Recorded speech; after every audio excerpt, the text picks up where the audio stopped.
মানুষ কি মনে করে যে সে মুখে বলবে আমরা আল্লাহতে ঈমান আনলাম আর তাকে বিনা পরীক্ষায় ছেড়ে দেওয়া হবে?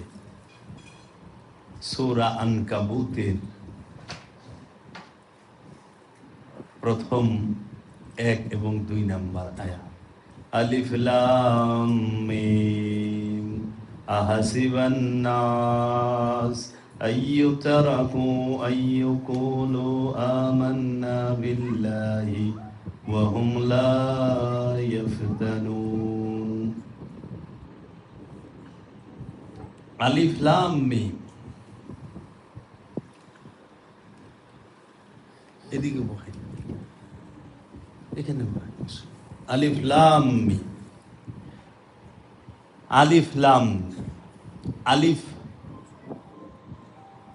পুরুষ শক্তি, লাম মিলন শক্তি, মিম নারী শক্তি।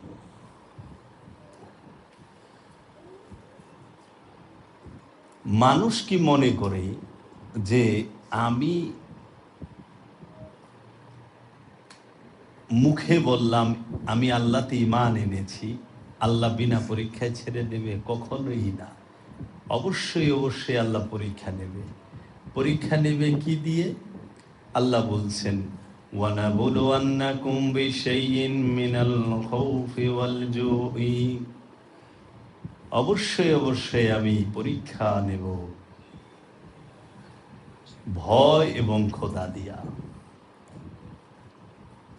আল্লাহ ভয় এবং ক্ষুধা দিয়ে আমাদেরকে পরীক্ষা নেবেন। আমরা যদি খেয়াল করি যে আজকে যে উপলক্ষে আমাদের সমবেত হওয়া, সেটা হচ্ছে 10ই মুহররমে গামে হুসাইনকে কেন্দ্র করেই শহদানে কারবালার আদর্শ কি এবং শহদানে কারবালার কোন বিষয়টি আমরা হৃদয়ে ধারণ করব, লালন করব, সেই বিষয়ে আমাদের আলোচনা।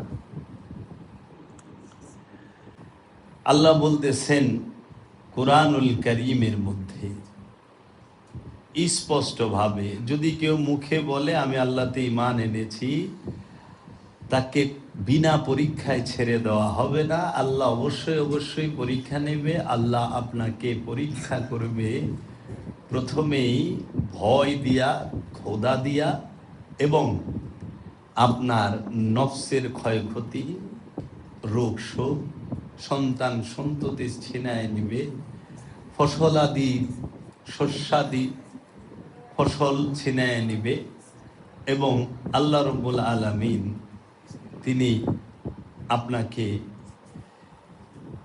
কঠিন মুসিবতের মুখোমুখি দাঁড় করিয়ে দেবে। এর ভিতরে যে ধৈর্য ধারণ করতে পারবে তার জন্য আছে সুসংবাদ, ওয়াবাশশিরিস সাবিরিন। ধৈর্যশীলের জন্য সুসংবাদ আছে। তো কারবালার যে মূল আদর্শ, আপনি দেখেন যে মাওলা হুসাইন আলাইহিস সালাতু ওয়াস সালাম তিনি কারবালার ময়দানে যে দাঁড়ালেন, অবস্থান নিলেন, তাহার সাথে কি কি ছিল, আর যাহারা মাওলা হুসাইনের বিরুদ্ধে অবস্থান নিলেন তাহাদের সাথে কি কি ছিল, আমরা যদি লক্ষ্য করি, মাওলা হুসাইন আলাইহিস সালাতু ওয়াস সালামের সাথে আওলাদে রসুলগণ ছিলেন, রসুলের আওলাদগণ ছিলেন, রসুলের ঘরানার সবাই ছিলেন, রসুলের ঘরানার সবাই ছিলেন, রসুলের আওলাদরা ছিলেন। মাওলা হুসাইনের সাথে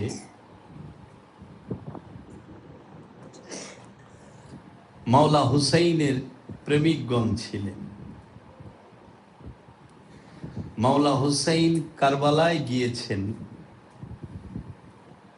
যুদ্ধ করার জন্য নয়, যারা বলে যুদ্ধের জন্য গিয়েছেন তারা বানোয়াট মিথ্যা প্রোপাগান্ডা চালায় এই নির্মম নিষ্ঠুর ঘটনাকে এবং জগতের সর্বশ্রেষ্ঠ একটি যে বেদনাদায়ক ঘটনা সেটাকে ধামা চাপা দেবার জন্য, সত্যকে লুকাবার জন্য। মাওলা হুসাইন যদি যুদ্ধ করতে যাইতেন তাহলে দামেস্কের দিকে যাইতেন,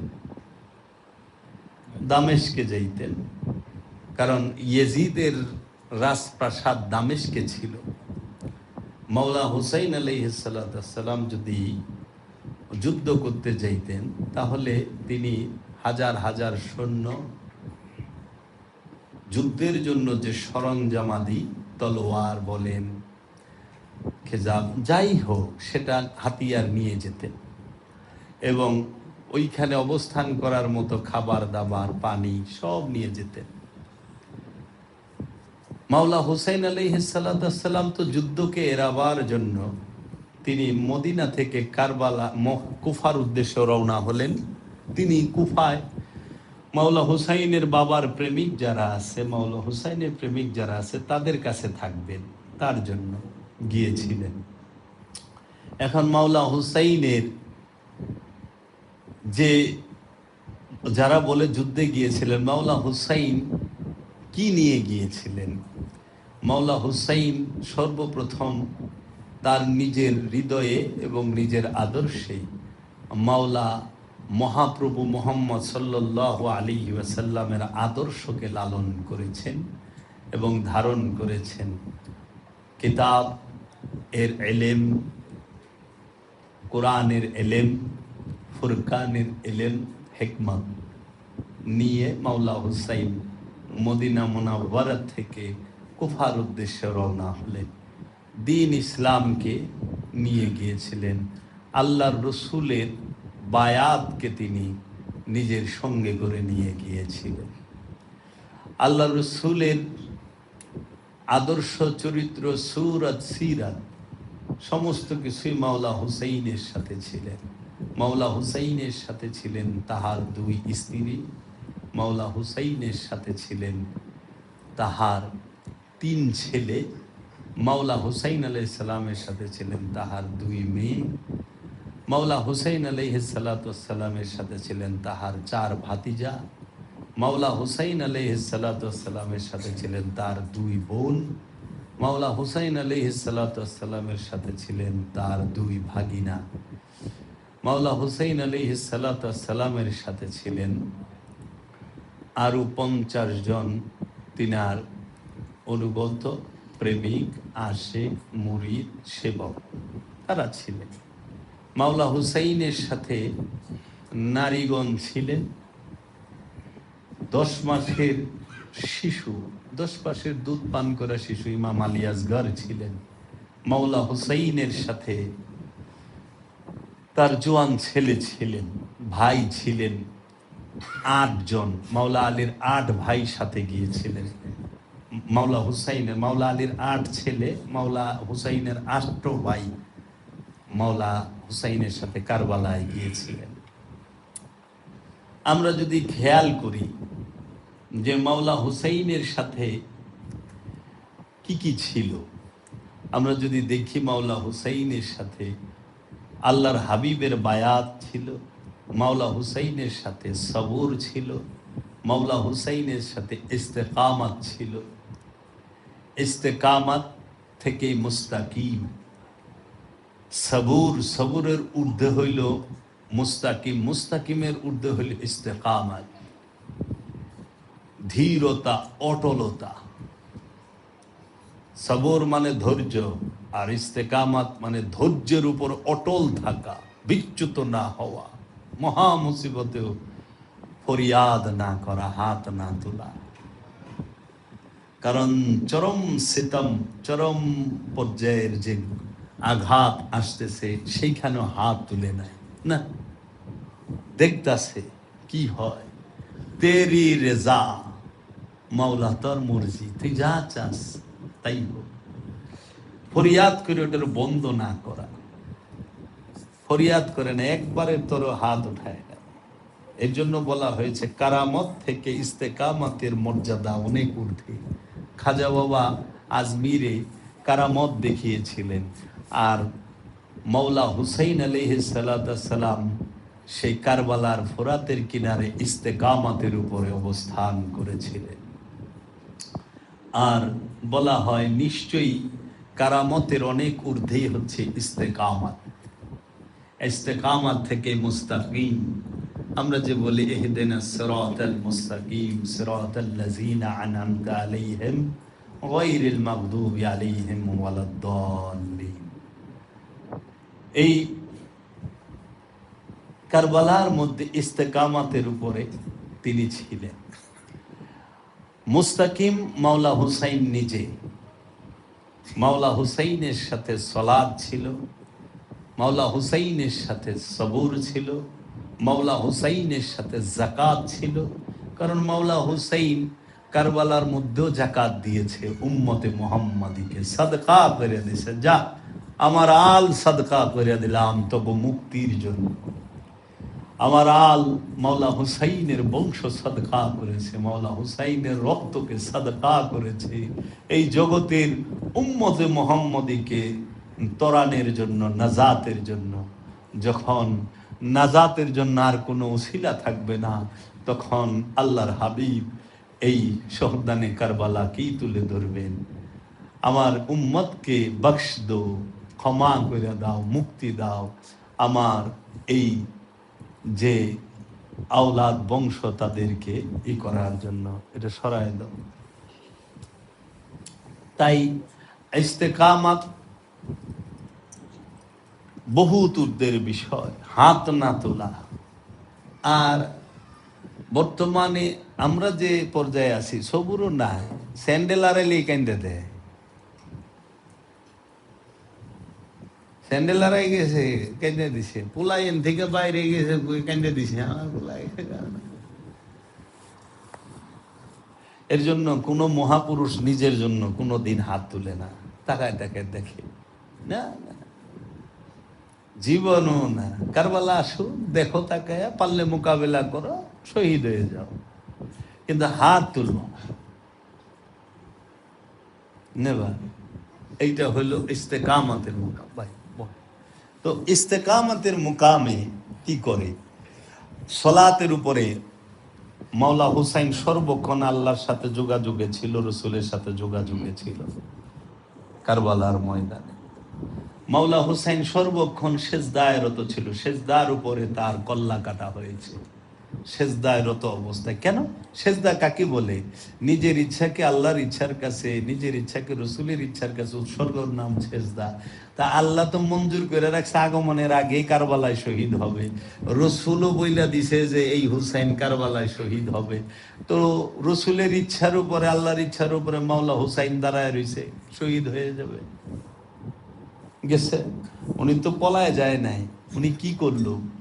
যখন 9 মুহররম মাওলা হুসাইন তাবুর সমস্ত মশালগুলো নিভিয়ে দিল, দিয়ে সাথে যারা আসছিল বলল যে দেখো, ইয়াজিদ কোনোভাবে আমাকে ছাড়বে না, আর ইয়াজিদের টার্গেট আমি, আমাকে ছাড়বে না ওরা।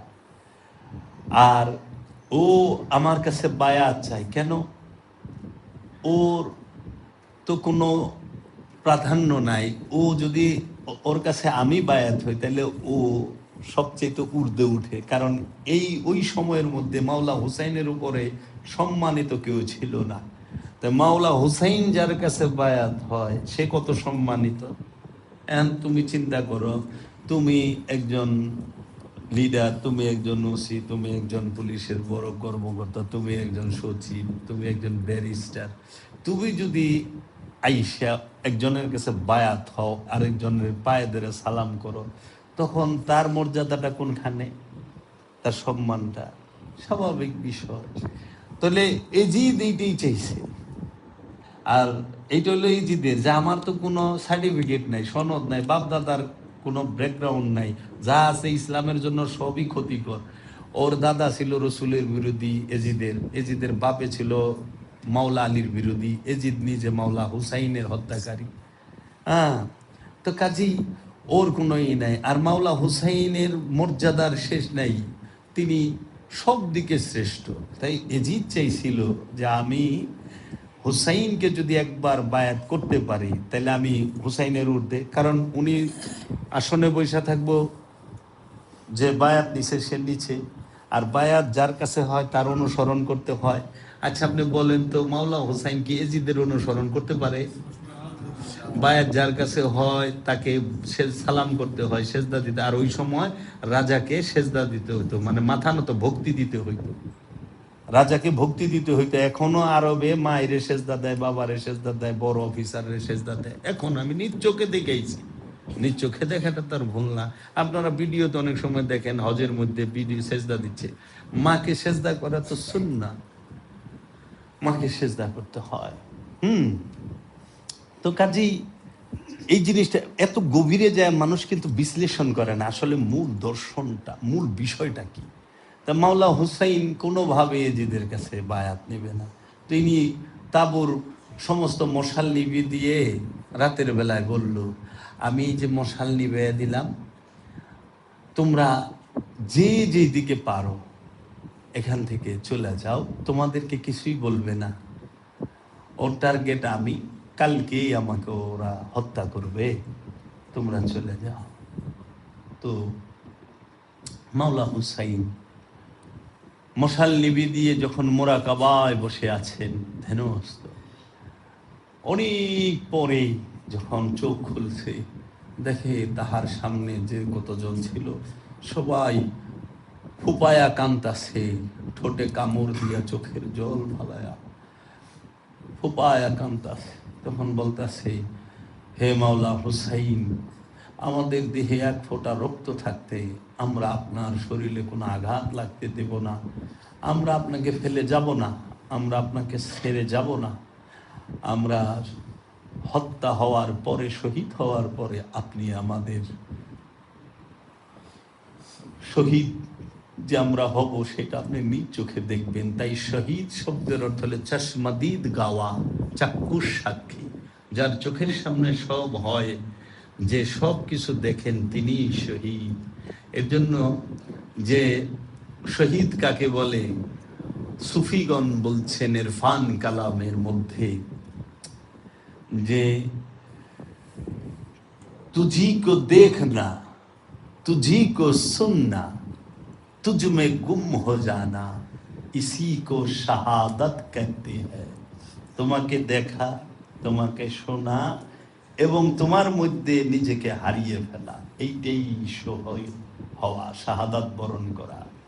শাহাদাত হইতে যান এইটা, তসব্বুর মে তেরে রহনা, इसी को इबादत कहते हैं। আপন রসুলের ধ্যানে থাকা, আপন রসুলের ধ্যানে থাকা, এটাই ইবাদত। কারণ রসুলের রূপই আল্লাহর রূপ, রসুলের আদর্শে আল্লাহর আদর্শ। তাই এজিদ কি করলো, তখন মাওলা হুসাইন সবার থেকে আহেদ নিল, সাক্ষী নিল, ওয়াদা নিল, ঠিক আছে লোর। মাওলা হুসাইন আলাইহিস সালাতু ওয়াস সালাম তিনি দাঁড়াইলেন, কি জিজ্ঞেস করলেন, আমাকে হত্যা করতে চাও কেন, কি কারণে, কেন এই কথাটা জিজ্ঞেস করলেন মাওলা হুসাইন? কারণ মাওলা হুসাইন 56 বৎসর জগতে ছিলেন। 56 বৎসরের মধ্যে একটা অপরাধের কথা বলুক তো পৃথিবীর কোন মুসলমান, চ্যালেঞ্জ দিলাম, পৃথিবীর একটি মুসলমান, পৃথিবীতে যত ওহাবি, খারেজি, সালাফি, মোল্লা, মুন্সি আছে, তারা মাওলা হুসাইনের একটা ত্রুটির কথা বলে দেখুক তো, যে মাওলা হুসাইনের জীবনে একটা ত্রুটি আমরা দেখাইলাম নাই। থাকলে কবে কইতো, ডুল পিটাইয়া, পারে নাই তো। তখন তারা কি করে, বলে যুদ্ধ করছে, কারণ তারা এজিদকে বাঁচাইতে চায়। এজিদের জন্য তাদের এত মহব্বত কেন? তারা পোশাক নিল রসুলের, তারা লেবাস নিল রসুলের, তাহারা আজান নিল রসুল থেকে, মসজিদ পাইল রসুল থেকে, নামাজ পাইল রসুল থেকে, রোজা পাইল রসুল থেকে, হজ পাইল রসুল থেকে, কুরবানি পাইল রসুল থেকে, জাকাত পাইল রসুল থেকে, তারা কোরআন পেল রসুল থেকে, হাদিস পেল রসুল থেকে, তারা আপনার এজমা কিয়া এটি তো না, কিতাব ফুরকান সব রসুল থেকে নিল, সুন্নাত রসুল থেকে নিল, সব কিছু রসুল থেকে নিয়ে তারা এজিদের প্রতি এত প্রেম কেন? এর মানে কি? আওলাদের রসুলের বিরুদ্ধে দাঁড়ায় কেন? যারা রসুলের আওলাদকে হত্যা করলো তাহাদের পক্ষ কেন নেয় এরা? কারণ কি? তাহলে তারা মোহব্বত আসলে কারে করে? যারা মসজিদ পেল রসুল থেকে, আজান পেল রসুল থেকে, কোরআন পেল রসুল থেকে, হাদিস পেল রসুল থেকে, সলাত, সিয়াম, হজ, যাকাত, কুরবানি সমস্ত কিছু পেল রসুল থেকে, আমলে সলেহা পেল রসুল থেকে, সিরাতাল মুস্তাকিম পেল রসুল থেকে, মুত্তাকি, মুহসিনিন, সাবিরিন, মুমিন পেল রসুল থেকে, নবী, রসুল, অলি সবই তো পেল রসুল থেকেই। তাইলে সমস্ত কিছু রসুল থেকে পেয়ে তারা রসুলের আওলাদের হত্যাকারীকে কিভাবে অনুসরণ করে, আর তাদের জন্য এত প্রেম মহব্বত কেন? কারণ রসুল কোরআন দিয়েছে কিন্তু চাকরি দেয় নাই, রসুল নামাজ দিয়েছে, সলাৎ দিয়েছে কিন্তু চাকরি করলে দেয় নাই, রসুল হজ দিয়েছে, কুরবানি দিয়েছে, জাকাত ফিতরা সবই দিয়েছে কিন্তু চাকরি দেয় নাই। এখন ইয়েজিদ আর মুয়াবিয়া কি করছে? মুয়াবিয়া চাকরি দিছে, এর জন্য মুয়াবিয়ার প্রতি খুব প্রেম। মুয়াবিয়া 70,000 মসজিদ বানাইয়া তার দরবারে তার অনুগত তার নিজস্ব লোক 70,000 মসজিদে 70,000 ইমাম নিয়োগ দিছে। মুসলিম শরীফের হাদিস খুইলা বইরা দেখেন, মুসলিম শরীফের মধ্যে পড়িয়া দেখেন, দেখবেন 70,000 মসজিদে 70,000 আলেম দিয়া 70,000 মসজিদে এক টাইমে শুক্রবারে জুমার নামাজে খুতবার মধ্যে মাওলা আলী রে গালিগালাজ করা হইতো, আহলে বাইতকে গালিগালাজ করা হইতো। মসজিদ আল্লাহর ঘর, আল্লাহর ঘরের ভিতরে বৈশা আল্লাহর ওয়ারিস যারা, আল্লাহর রসুলের বংশ যারা, হ্যাঁ নাতিকুল কোরআন যে, তাকে গালি দিত কারা? ওই মুয়াবিয়ার চাকরিপ্রাপ্ত লোকেরা। মুয়াবিয়া যাকে চাকরি দিছে, বেতন দিছে, এর জন্য দেখা যায় যে ইমানের থেকে তাদের কাছে বেতন আর চাকরিটা বড়। হ্যাঁ, তারা লেবাস দিছে রসুলের কিন্তু চাকরির জন্য, নাহলে না গালি দিলে তো চাকরি থাকবো না। শর্তই তো একটা, গালি দিয়ে পারবা, হ্যাঁ দিয়ে দেখাও তো, দেখাইছে, যাও চাকরি, অমুক মসজিদে তোমার চাকরি হয়ে গেছে, অমুক মসজিদে তুমি ইমাম। আর মুয়াবিয়া এমন একটা সিস্টেম করছে যে একটা কেন্দ্র বানায়া সারা এলাকার সব খবর একাই লইল। যেরকম যে কোনো একটা গ্রামে যদি একটা দুইটা মসজিদ থাকে, ওই গ্রামের সব মুসলমানের বাড়ির খবর, ঘরের খবর 2জন মৌলভী সাহেবের কাছে আছে। তারা কি করে যায়, যদি তারা কোনো দলের সংগঠনের লোক হয় তাহলে তারা ওইটা যায় ঢাকা শহরে মনে করেন বড় কাটারায় জানাইলো, বড় কাটারা এলায় হাট হাজারিতে জানাইলো, হাট হাজারি এলায় দেওবন্দে জানাই দিল, দেওবন্দি এলায় সৌদি আরব জানাই দিল। যা আপনার বাড়ির খবর হ্যাঁ ওর কাছে আছে, যে আপনি কি ফকিরি করেন, না আপনি তাবলিগ করেন, না আপনি জামাত করেন, না আপনি কি করেন, আপনি কি ঢোল বাজনা বাজান, এগুলা। তো এই যে সিস্টেমটা তারা করলো, মাওলা হুসাইন কারবালায় দাঁড়ায় দাঁড়ায় দেখলো এবং আমাদেরকে এই শিক্ষাটা দিল, তোমরা শুধু মাত্র যে হামলা ওইটা দেখো না, এর ভেতরে যে গভীরের যে বিষয়টা সেটাকে দেখো। সেটা কি? যে তুমি তোমার বায়াতকে রক্ষা করার জন্য, তুমি তোমার ঈমানকে রক্ষা করার জন্য তোমাকে কি করতে হবে? তোমার বসত বিটা ত্যাগ করতে হবে। মাওলা মহাপ্রভু মোহাম্মদ সাল্লাল্লাহু আলাইহি ওয়াসাল্লাম দ্বীনকে প্রচারের জন্য টিকিয়ে রাখার জন্য মক্কা থেকে হিজরত করছে মদিনায়। মাওলা আলী আলাইহিস সালাতু সালাম মদিনায় টিকতে না পাইরা তিনি আবার হিজরত করছে মদিনা থেকে কুফায়। কারণ মাওলা আলী আলাইহিস সালামকে অনেক অত্যাচার জুলুম মদিনায় করা হয়েছে, রাস্তায় বের হইতে পারত না, এমন অবস্থা হয়েছিল তার। ইতিহাস বড় করুন। আচ্ছা, মাওলা হাসান আলাইহিস সালাতু ওয়াস সালাম তিনি শহীদ হলেন। মাওলা হুসাইনকে আবার মদিনা থেকে, ওনারা কুফা থেকে আবার মদিনায়, আবার মদিনা থেকে তার আবার যাইতে হলো কারবালা। মানে যখনই আপনি বায়াতকে এবং ইমানকে, কারণ বায়াত না হইলে কিন্তু ইমান হয় না, ইমানের মূল স্তম্ভই হচ্ছে বায়াত। যে বায়াত গ্রহণ করে নাই সে কিন্তু ইমানে প্রবেশ করে নাই, সে অনুষ্ঠান করতেছে, সে নিজের ইচ্ছা মতো ইবাদত করতেছে, কিন্তু বায়াত হইল মূল। বায়াত একদম বাবা আদম থেকে নিয়ে একদম মহানবী পর্যন্ত কন্টিনিউ প্রসেস, এবং মহানবী থেকে আজ পর্যন্ত কন্টিনিউয়াস প্রসেস এটা। কারণ মহানবী এই বায়াতের প্রথা এটা তো সবাই মানছে। ইয়াজিদও বায়াত মানে, তাহলে মাওলা হোসেনের কাছে তো টাকা চায় নাই, সম্পদ চায় নাই, জায়গা জমি চায় নাই, মাথা চাইছিল বায়াত, হাত চাইছিল, আমার হাতের সাথে হাত মিলাও, বায়াত হও। তিনি বায়াত হইলেন না, কিন্তু তিনি মাথা দিয়ে দিলেন। তিনি বায়াত হইলেন না, নিজের সয় সম্পদ সব দিয়ে দিলেন। তো মাওলা হুসাইনের সম্পদগুলো তারা দখল করে নাই কারবালা শহীদ করার পরে? মাওলা হাসানের সম্পদ দখল করে নাই তারা? করছে তো। তাহলে তিনি সব দিলেন। তো বায়াত হচ্ছে ইমানের মূল ভিত্তি। और या मोहम्मद रोज अजल से, या मोहम्मद रोज अजल से मैं तेरा दीवाना।